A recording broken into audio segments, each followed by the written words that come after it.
أعوذ بالله من الشيطان الرجيم بسم الله الرحمن الرحيم انظر كيف يفترون على الله الكذب وكفى به إثما مبينا۔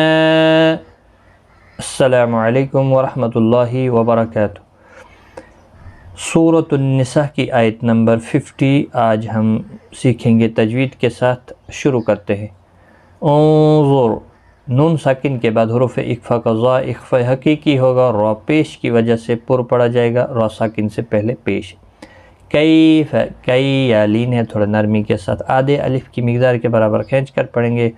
یفترون، را پیش کی وجہ سے پر پڑھا جائے گا، رو واو مدہ ہے، ایک الف کی مقدار کے برابر کھینچ کر پڑھیں گے۔ علی اللہ، اللہ کا لام اس زبر کی وجہ سے پر پڑھا جائے گا، اس کے اوپر کھڑی زبر بھی ہے، ایک الف کی مقدار کے برابر کھینچ کر بھی پڑھیں گے۔ ہل، ہم ساکن کو ہلا رہے نہیں۔ کذب، یہاں پر جب وقف کریں گے وقف مطلق ہے، با ساکن پر قلقلہ ہوگا اور ملانے کی صورت میں اپنی حرکت کے ساتھ پڑھا جائے گا۔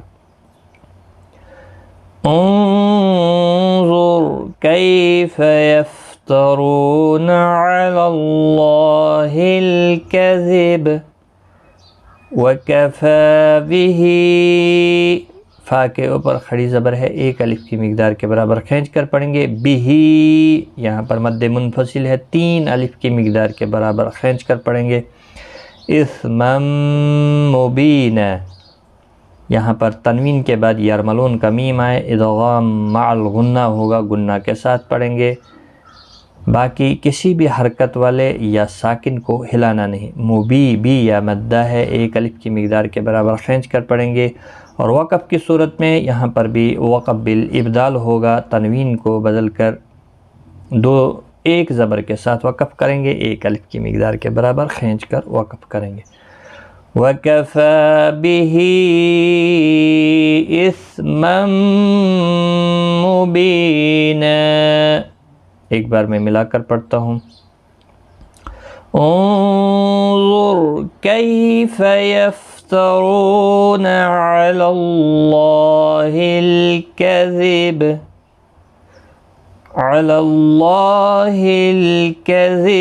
وکفی بہ اثما مبینا۔